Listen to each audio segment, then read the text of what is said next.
Greetings and salutations, friends. My name is Ariana, or Soda, or Pop, depending on your geographical location, and welcome back to my channel. I owe a great deal of credit to my partner Billy for the existence of this video. We were planning for our trip to the Upper Peninsula of Michigan, where we'd be hiking and camping, and they pitched filming there, and here we are. The woods are one of the more mysterious landscapes you can name. Shrouded in uncertainty, it's home to imaginative notions of Bigfoot and the skunk ape, which is the Floridian. A Bigfoot, I've never heard of that in my life. The imagination and creativity of the woods, unparalleled once in the realm of the civilized and refined, resembles that of a child to me. Of the youth who remain attuned to the mystic nature around them, who fear what lurks around the corner but are curious enough to follow behind it. This past May, an aircraft inhabited by members of the indigenous Huitoto people of Araraquara, including a mother and her 4 children, ages 11 months, 4 years, 9 years, and 13 years, crashed, killing all 3 adults on board. Astoundingly, 40 days later, the children, named Leslie, Soleini, Tien, and Christian, were found alive in the Amazon. The eldest, Leslie, was described by her aunt as, quote, knowing what fruits she can't eat and how to take care of a baby. BBC News noted how Leslie built shelters using branches and hair ties, that she discovered wheat farinha, cassava flour, eating that until it ran out and then switching to seeds, including mil pesos. It was their community and ancestral support, knowledgeable relationship with nature, and profound, motivated spirit amidst horrific grief that protected them until they were rescued. The president of Colombia dubbed them children of the jungle. In 1972, writer, educator, and creator of the Children's Center and now school, the Children's Storefront, Ned O'Gorman published The Wilderness and the Laurel Tree, a guide for teachers and parents on the observation of children. In it, he notes how the film L'Enfant Sauvage, or The Wild Child, about a young feral boy found in a forest who is rescued and assimilated back into society, left him with questions surrounding the education of children and the role of teachers and parents. Quote, how does a teacher rectify the fault of being Adam's child and yet keep Adam's child used to Eden? How does a teacher mollify the nightmares, exorcise the demons, and untrammel the hero? How does he keep the imagination lambent, the furious dreams furious? How does he instruct the raging animal and urge it to lie down now and then with the wren? How does he present to the child the civilizing manners and styles of the world, and yet free the beauty, glory, and wildness in the child to blossom into man? As I began to decide which wilderness works I wanted to focus on, I ultimately landed on the films Princess Mononoke and Pan's Labyrinth, and the television show Yellowjackets, which will beckon some contributions from my friends Lola and Sophia, whom I watch with. But once I came back from my trip, I realized I needed to spotlight one more piece of media, the acclaimed animated show Over the Garden Wall. But for that section, I'll be doing something a little bit different. My partner Billy is the person who introduced me to the show, and it only felt fitting to have them make their Awaken the AM debut by talking about it, because they genuinely love the show so much. So he wrote it, we filmed it, and after seeing all the footage, we realized it was sort of a beast of its own, and decided to give it its own video. So that will be coming out shortly after this one. Stay tuned. In all 4 pieces of media, I recognize 3 overlapping elements we'll be talking about today: the life course, the otherworldly, and consumption. The life course seeks to explore the relevance of time passing and the character's age in each story, specifically the relevance of their youth and the childlike wonder each story lends itself to. I recently finished Sharp Objects by Gillian Flynn, in which a reporter named Camille goes back to her hometown to investigate some murders. Some murders? There's 2. That sounds like a lot. To investigate some murders. In it, she says, quote, the children in the woods play wild secret games. The beginning of a poem I once knew by heart. Now, this apparently isn't a real poem, but I am deeply interested in offering a symbolic gesture of verses following that line. What are these wild and secret games? Are they inherently evil, or are they seekers of light? Or are they actually a liminal space meant for the gaining of wisdom and guidance, albeit in unconventional ways? This section will dive into the responsibilities and guilt of adulthood, the naivete and failings of youth, and the vital relationships and positions that accentuate differences in age and maturity, such as motherhood, brotherhood, royalty, and overall confusion of identity. The next section, The Otherworldly, will deal with the inextricable link between the wilderness and topics of spirituality and death. Each work creates its own representation of death, its own definition of the spiritual realm, and the power it wields against, or alongside, mortals. Everyone copes or attempts to cope with their own mortality differently. Are we martyrs for our beliefs, or betrayers for our survival? Do the ends always justify the means, or should our ultimate goal be peace? Are we making sacrifices, or are we cowards? These are the inquiries our characters will symbolically traverse while in their spiritual arena. Finally, consumption. Sustenance and nourishment are vital in the woods, and if you're smart, can come from the woods itself. It's a cycle of protection, the boundless efficiency of a nature constructed to distinguish predator from prey. I'm sure everyone's already thinking about cannibalism, but let's think bigger than that, people. What are the metaphorical depths of sustenance and consumption? How can characters be brought together or pulled apart in service of nourishment? How can access to food help define power and control in times of upheaval? Hunger is an incredible force. The passionate desire to take up space, to figure out how to create that space, and the compassion needed to share that space are all woven into the wilderness and its cornucopia. Now, this video will include some on-location guerrilla filmmaking, so prepare for shaky handhelds, a couple blowing of the mosquitoes out of the way, and questionable audio when I am actually in the woods. But be grateful for a tripod and 4 walls when you have them. Now, let's venture into the woods together. Spoilers ahead, spoilers ahead.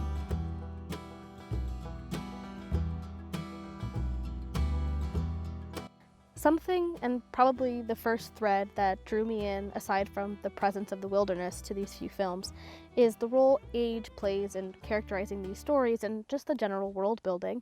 In Princess Mononoke, we have San, our princess, who is just 15, and Prince Ashitaka at 17, and each is carving out a tremendous path for themselves, and it's only in their youth. When Ashitaka is questioned about his decision to kill the boar that the demon is in, he says, quote, "I was resolved when I let my arrow fly." The dignity he exhibits in accepting his fate and destiny while still engaging in the bravery to try and heal this curse, thus preventing his death, is deeply moving. The decision to live fiercely determined in your actions and choices is not always an easy thing, especially at such a young age. I'm 22 and I'm still struggling to do that. But the responsibility intertwined with living in or by the wilderness and engaging in its threats pushes you to remain steadfast in what you can control, because in this environment there is so much that you can't. Now for San, she too exhibits a resolve that, though may seem to dip into stubbornness every now and again, is ultimately reaffirmed by the narrative. All through the film, she expresses hatred towards the humans, and though she does learn to show grace and to extend peace, she stands firm at the end of the film when she says that she cannot live with them. And Ashitaka completely understands that and accepts it, and says that he will visit her in the forest.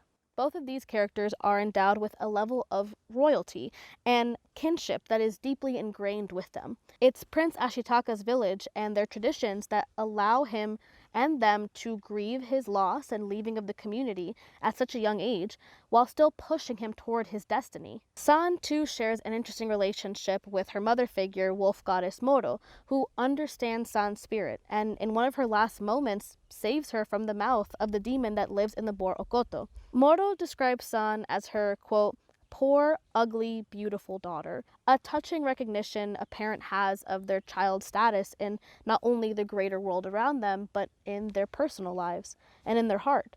Moro shapes San to embody the spirit of the forest and the wolves, ferociously defending the landscape from the humans.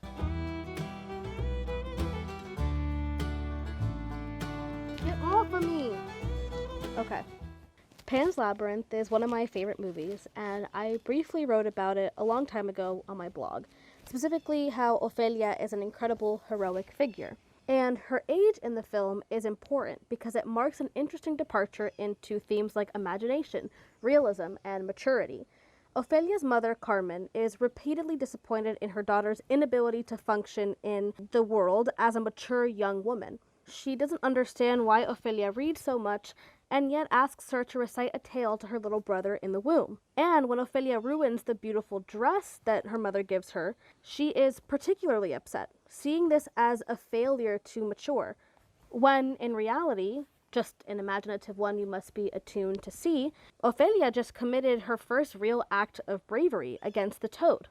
Through Ophelia's journey, Pan's Labyrinth displays the true definition of growing up, which is not plainly disobedience and submission, but curiosity and courage. In a climactic scene, Ophelia's mother discovers the root that's been under her bed to assist in her healing, and says Ophelia must learn that the world is cruel and magic is not real. Then she throws the root into the fire before going into the painful labor that will end up killing her, leaving her daughter with some difficult, though incorrect, final words. Captain Vidal, Ophelia's stepfather, is a true bastard in all forms, and he fails in parenting Ophelia in favor of presenting an evil image of masculinity and legacy. He cares to save his unborn son over his own wife, but his approach to parenting and lack of humanity are brilliantly shamed when Mercedes, who works for him, cuts off his pseudo-heroic speech to tell him his son will never even know his name. Ophelia is officially rewarded at the film's end for her cleverness, compassion, and bravery when she is confirmed to be the Princess Moana of the underworld, and is said to have led justly for many years. Hello. Hi. Hello. Hi, this is Lola. This is Sophia. But I'm Sophia. And I'm Lola. So we tricked you a little bit there. We're going to talk about Yellowjackets. Sip. Cheers. Sip, yeah. So, Soda, or Adi, how do they know them? Awaken the AM. Awaken the AM has invited us to join their video on Yellowjackets, and we've got stuff to say in a much less academic way than they said. Oh, yeah. Do not expect much. Yellowjackets sees high school kids thrusted into an unbelievably difficult environment, forcing them to embody a serious responsibility. Their coming of age is tied to the primal survivalist setting, often at odds with their naturally immature minds. I think that it's really interesting when you put a group of teenage girls in that sort of environment, like Yellowjackets in the wilds, because I think comparing being a teenage girl to like surviving in the wilderness is one of the best comparisons ever made. Yeah. And it's so alive because you can do so many different things with it.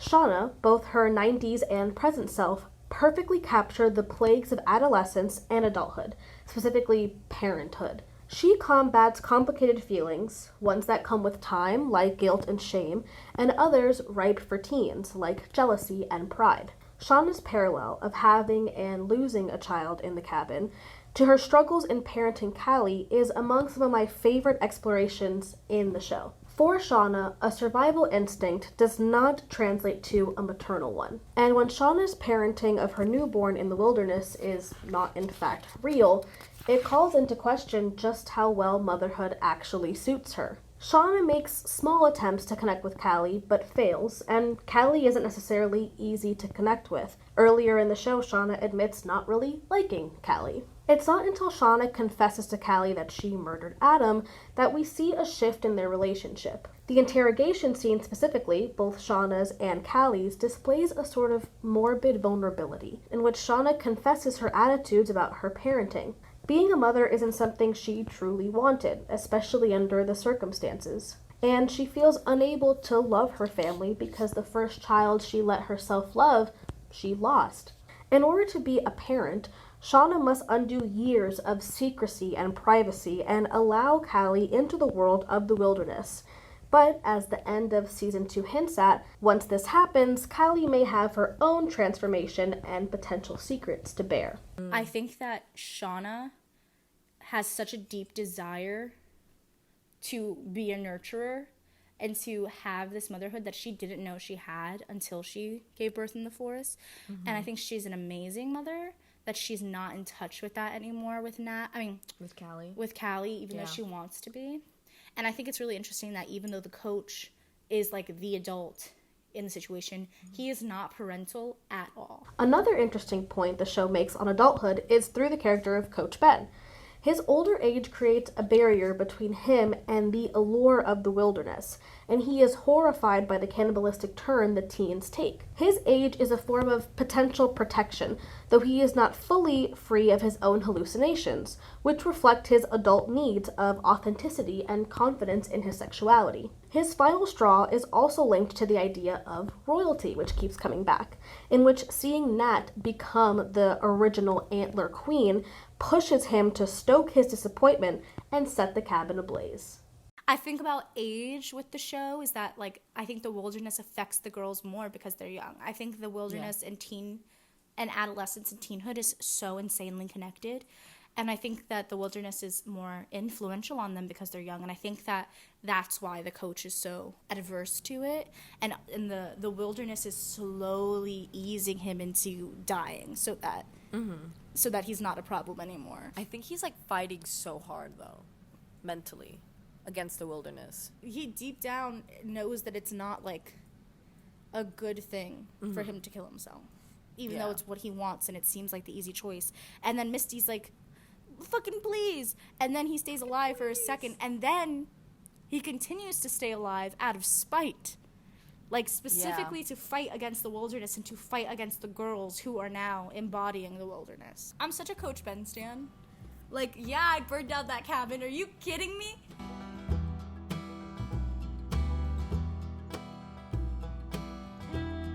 Death and spirituality are motifs that are usually bound to the wilderness, not only because of the survival aspects that force you to confront your mortality, but the naturalistic, surreal beauty that beckons you to connect with the mysticism and curiosity of the world.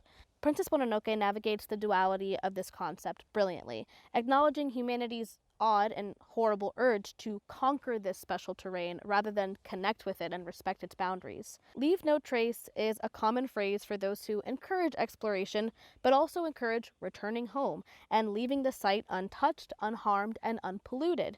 Something that Lady Abashi refuses, as the bullets of her guns, the iron balls, are turning the animals into demons, and she does not care. She ultimately is the person who kills the great forest spirit, the deer god. Through the forest spirit, death and spirituality are woven into our characters' destinies.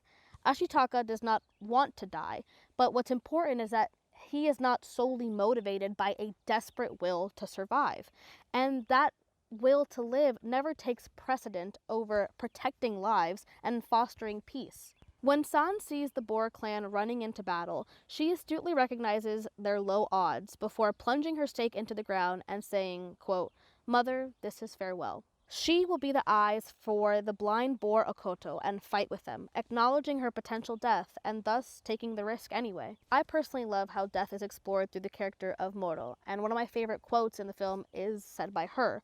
She says, quote, "I hear the forest crying and feel the wasting of my body, and I wait for that woman." The deer god can bestow life or death to the living, and when Moro stands in the water awaiting her fate from the spirit, she willingly accepts death. But Jigo sees this and gasps, claiming that, oh, they wanted life and the spirit has forsaken them. However, this can be discounted and not viewed as truth because earlier in the film, Jigo said to Ashitaka that the trick to life is to escape the jaws of death. And yet, he is the greatest coward of the film, constantly running rather than fighting, and convincing Lady Abashi to kill the spirit for its head, only to then relinquish it back to our heroes once they confront him. So what was it all for? Ultimately, once the head of the spirit is reconnected to its body, the death and decay begins to reblossom. And though it's a new land, not of the spirit, our protagonists and even our villains get to live, and peace is given another chance to be maintained, like pruning the shrubbery to allow it to grow more.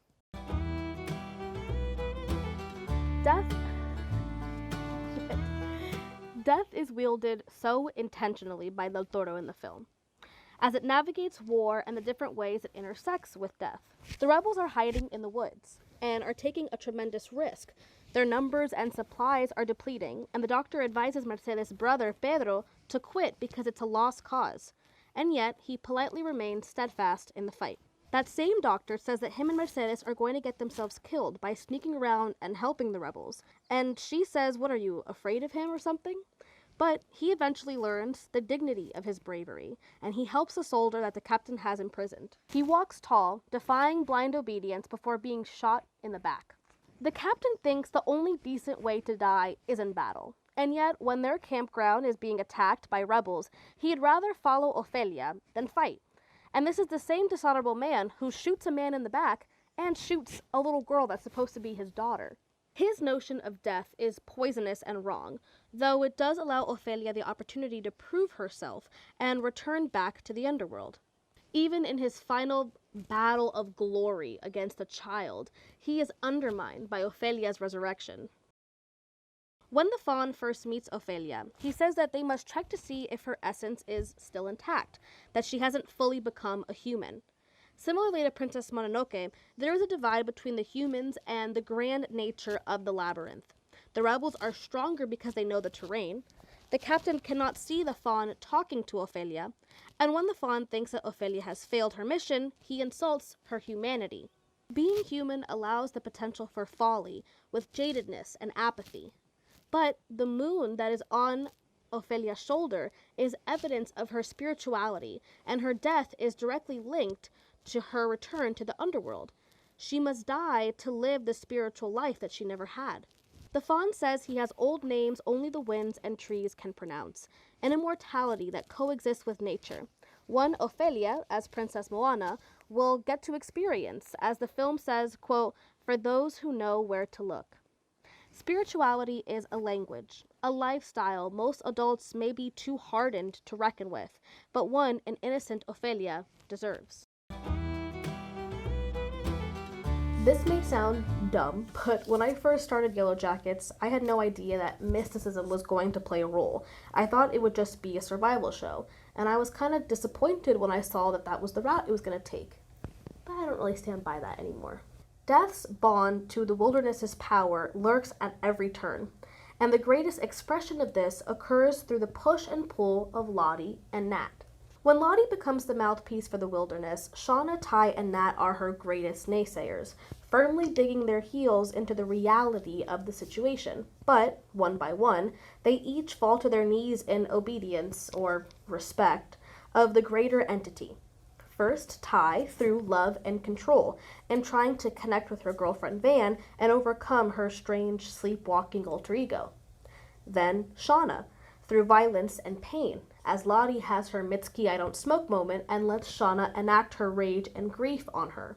Finally, Nat, through guilt and transformation, as her shame in letting Javi die instead of her allows her to realize she belongs among the rest, and can even lead them as a community. I think it's beautiful what they become, kind of, in a way of like how humans created religion, I guess, like need something to comfort them, like they have Lottie to bring them down, make them feel like purposeful. I would lose sense of hope out there, and I would kind of like give up and just be like, well, we're dying. But with someone like that there, like you're in such a fragile state of mind that anything that gives you a sense of hope and it's not blind hope, like Lottie does things, like things happen after Lottie does or says things that I would believe them. I would be right with them. I'd be like, yes, ma'am. But I do think it's sort of false hope, because it's not this idea of like Lottie showing us that maybe one day we can be saved, or Lottie showing us that we can like survive this and get out. It's very The Witch, in which she breaks down her spirit and also tempts her to get her to do his bidding. I think it's trying to say stuff about the choices that we make in life, and sometimes they lead to death. Because like with Nat's death, it was a choice, and I think that she's very peaceful now, like she has been able to escape the situation that I think is only going to get worse for the adults. I think the adult world is just going to go off the rails from here. And so I think that Nat's death was a choice, and it was a reckoning for her, and it was very peaceful. But then, Jackie's death and Laura Lee's death was very purposeful in an evil way, and stolen. Their lives were stolen. Jackie, who was like there when when they were trying to hunt Travis on the mushroom soup, and she was Nat too, I think, but she was like the only one that was like, guys, what the fuck are you doing? you're being crazy. Like, she dies because of this argument. Trying to get them away from the wilderness Yes. grass. Because, and when Lottie is like, don't you get it? You're not important anymore. Yeah, and the wilderness That's the heard wilderness that and was like, speaking through oh. Lottie. I think it's interesting that you referred to Natalie's death as her choice, being that she also tried to take her own life on purpose. But it wasn't. It wasn't time. It wasn't right. Yeah. It was her giving up versus her making a sacrifice. Mm-hmm. You know, that her actual death has so much more meaning. Death remains linked to the wilderness in the present when Lottie believes restarting their ritual sacrifice will illuminate a path towards healing and peace. It's unclear what intentions the spiritual nature in Yellowjackets possesses, but as our two spectral ends exchange as adults, with Lottie claiming the power of the wilderness will help them, Nat says, "It was just us," to which Lottie asks, "Is there a difference?"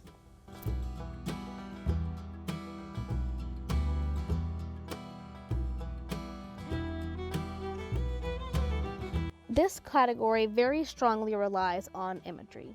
Not always in all media, but in the ones that I am discussing today. My lovely partner Billy, who is filming this right now, said that during our viewing of Princess Mononoke, specifically while Ashitaka stops to eat a meal on his journey and then takes a bite before handing a bite to Yakul, his animal companion, that the image of sharing food with your pet or companion really pleases Billy.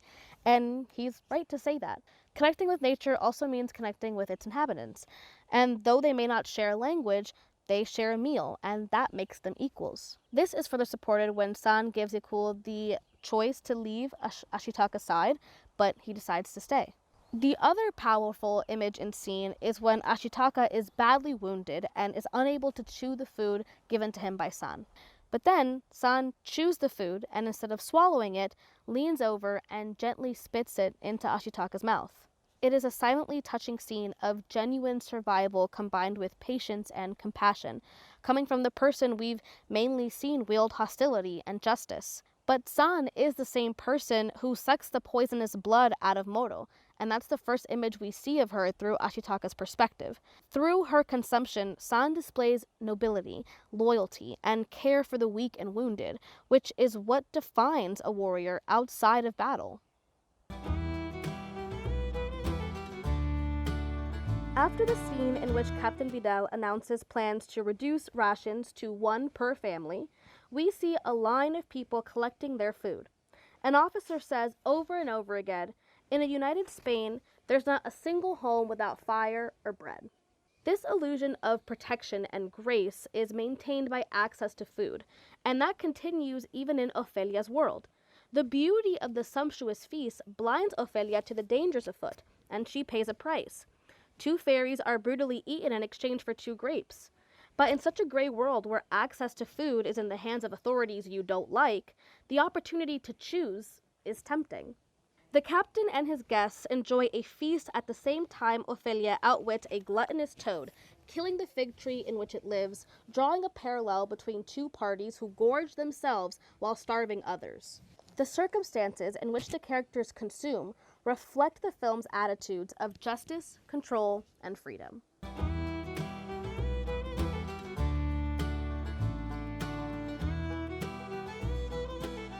Not to address low-hanging fruit, but there's a cornucopia of consumption imagery in Yellowjackets. The show's decision to depict the Feast of Jackie as a Greco-Roman affair is of course magnetically disturbing. Absolute abundance in the most desolate environment. I want to talk about Jackie for a moment. I want to talk about Snacky. I want to talk about the cookout that they had, that the wilderness so graciously did for them. As teenagers, most of the times that they're eating, they're being fed by someone else, a server, cafeteria lady. Parents. I almost said your mom, like your mom. I think it's really beautiful that they created, that their mind had to create like this godlike scenario where they're having the feast of a lifetime because they're finally being served food. The wilderness has served them. The first person that they eat, the wilderness took away any choice that they would have had to make. any sort of discussion, any sort of choice, the wilderness literally gave them Jackie on a silver platter, cooked and everything, which is like really evil and seductive of the wilderness.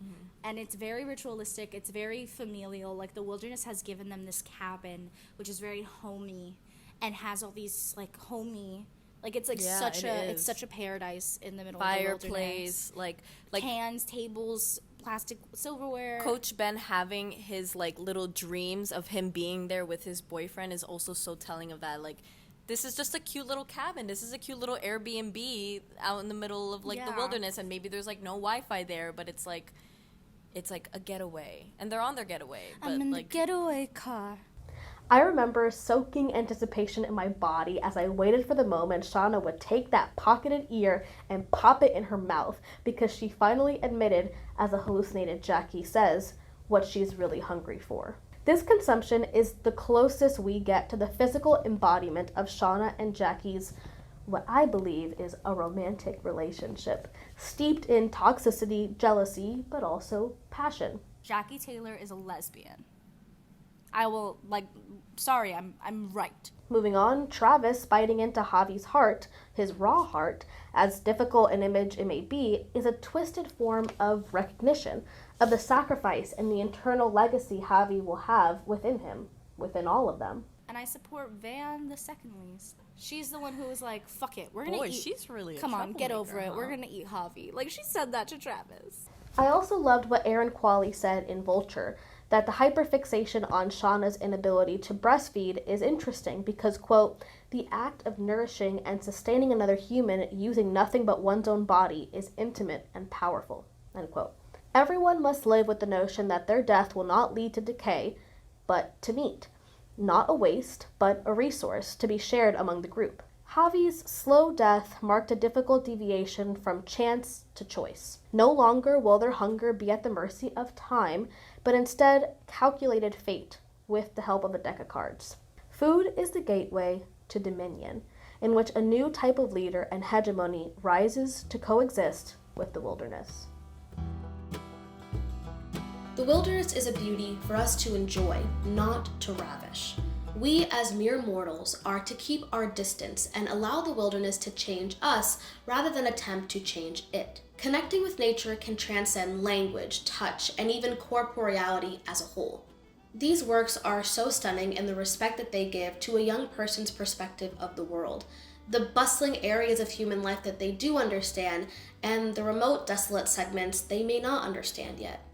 But their curiosity, their wonder, is something to cherish and foster, not destroy or fear. We must preserve the imagination of young people in the same way we preserve land, for the same reason, in the hopes of maintaining a legacy on this earth, keeping the tierra protected and ripe for future leaders to admire. And it's through having conversations about spirituality, about death, and about the ways in which we connect with others through food that we can make a stronger and more compassionate people.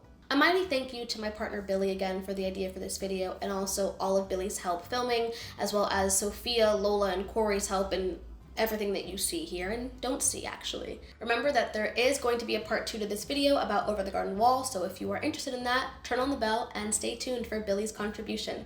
Thanks for watching. Okay, This was Sophia. This was Lola. And this was Yellowjackets. Hashtag Renew the wild. Hashtag save the wild.